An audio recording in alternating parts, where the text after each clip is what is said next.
Hi everyone, Chef Mark with Appliance Factory and Mattress Kingdom. I'm getting ready to make some beef bourguignon, and I printed up Julia Child's recipe, which is kind of a famous recipe. But as I'm looking through it, I see that it's very worded and quite frankly, it's pretty complicated. I've been cooking for almost 30 years, and going through this recipe, I find that there's a lot to go over. And I've realized that, really good cooking doesn't depend on great recipes. It really depends on great use of technique. So I'm going to do something a little bit different today. I'm going to show you guys how to take a recipe and break it down and make it your own. Ultimately, the goal here is to be able to cook without recipes, using technique and letting the technique dictate how you use the ingredients. But ironically, learning how to cook without recipes starts with great recipes that you've developed on your own. So I got some tips and tricks. Let's get started. Okay, so I'm reading through the recipe. I'm going to read through the entire recipe first. And one of the keys to a great recipe is having all of your ingredients in the order that it's going to go into the pan. So I read through this, and this is actually pretty close, but I want to add the oil before I add the bacon. So I want to make sure that I have that. And it says here, with all these words, in a large Dutch oven, heat the olive oil over glistening heat to medium-high, add the bacon, so on and so forth. All of that means I'm going to saute my bacon. And when I saute my bacon, the technique of sauteing is to preheat your pan, add some fat, in this case I'm using olive oil, and then go ahead and add the protein or vegetable. And then having read through this, use several paper towels to dry the beef. If they're not dry, they won't brown. It's a nice little note. But once you read that once, you don't necessarily need that detail every single time. So what I'm going to do here is I'm going to saute the beef in batches. And of course, my handwriting is terrible, but it doesn't really matter because I'm going to go back and I'm going to clean this up a little bit. Then I'm going to remove, it says here to remove, so I'm just going to make a note of that. And then I'm going to saute the veggies. Again, saute is that technique where I preheat a pan, add fat, and go ahead and then under high heat cook things. So with saute, it really just kind of goes ahead and takes a lot of these words and breaks it down into one word. Here I'm sauteing in a large Dutch oven, so I might just put Dutch oven, right?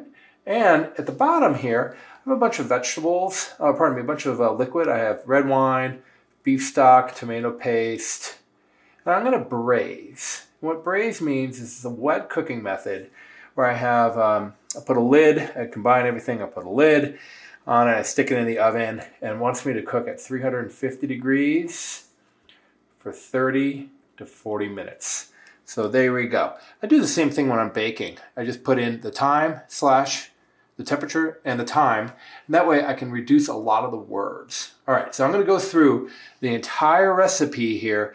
I'm going to make these notes before I move on to the next step. Okay, next step here with this particular recipe, here we have 3 different steps. We're doing the beef, the onions, and the mushrooms. Of course, the onions and the mushrooms are the traditional garnish for beef bourguignon. I've read the entire recipe, and as I'm researching it, I've discovered that. Now, where I get confused is here's the instructions for the beef, or here's the ingredients for the beef, and I'm going to move everything back into order. But way over here is the instructions on how to make the beef. So my next step is to go through and bracket all of my food. So here we go. I'm going to saute the bacon. I'm going to saute the beef. I'm going to bracket that off, and I'm going to move the instructions, my simplified instructions, underneath the beef. I'm going to move my simplified instructions for the onions, which are here under there, and same thing with the mushrooms. So I don't have to bounce it back and forth. We've all assembled IKEA furniture, and it's very confusing.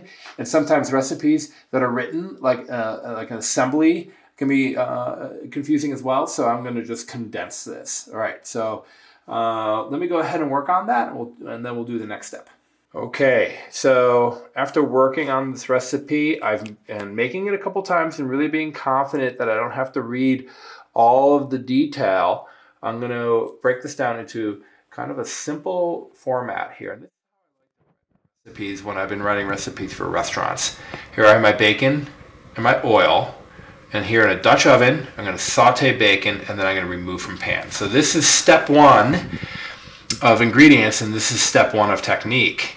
Here we go. Now I'm going to add the beef, and it says saute in batches. Remember, saute is high heat, and I know to use the same Dutch oven, right? Because I've read that, and after practicing once or twice, I don't need the details. But if I do, I can actually put in here, in Dutch oven, just a reminder, right? And then here's the next group of ingredients number 3.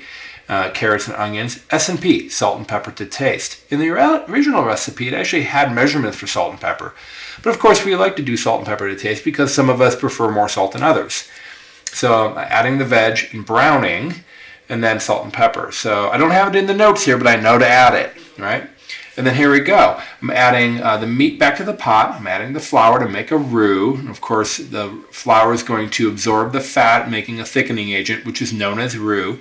There's another one of those technical terms, but with a little practice, we can skip an entire 2 paragraphs of reading, and then add wet. So that's just my reminder to add my red wine, my beef stock rather, and tomato paste, which is also a thickening agent.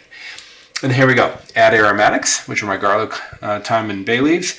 I'm going to braise that 325 degrees for 30 to 40 minutes, and then I'm going to do the same thing with the onions and the mushrooms. Here are the ingredients, and here are the technique. Here are the ingredients, and here are the technique. For me, this is much easier than bouncing back and forth between the paragraphs. Once I get a hang of this, I can even break this down to an even, for me, easier way to read. I'm going to show that to you next.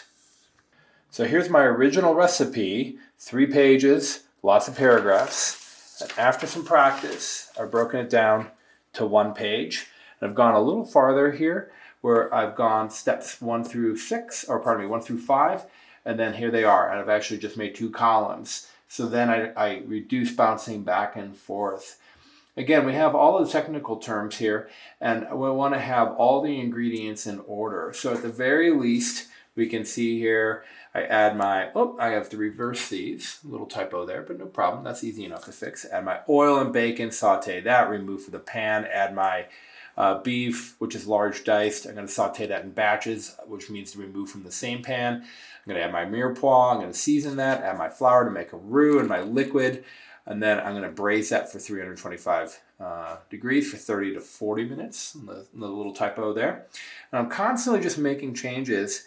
And then when I'm done with this, the next time I make beef bourguignon, I might know which are critical and non-critical ingredients. What that means is, let's say I don't have carrots, but I have celery, and I sub that out. Is that going to change the flavor to the point where it's going to be a very different recipe? No, not really. Or maybe I like to add it and have traditional mirepoix.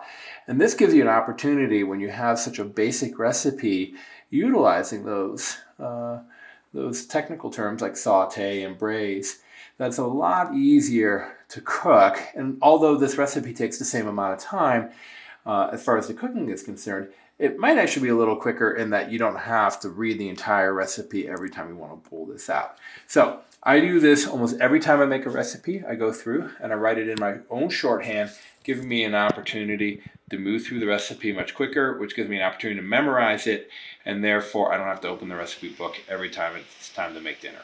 Beef bourguignon is one of those French classics that looks really intimidating, but with a few tips and tricks and taking the time to break down the menu, read the entire thing, and comprehend it fully before you start, be amazed at how much easier this is. If you're going back and forth between your recipe book and the next step, you might miss a step. Something could burn or stick, and then, dinner's a disaster. But the good news about cooking is that most everyone I know, we eat every day, right? I even eat 3 times a day.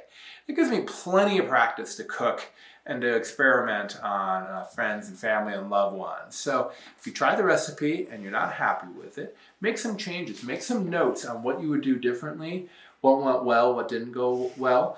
Be critical, not overly critical, but give yourself some constructive criticism at the end of your cooking, and I think you're going to find that your recipes are going to come up much easier. This is Chef Mark with Appliance Factory. Make sure you like and subscribe to our YouTube channel, and thanks for tuning in.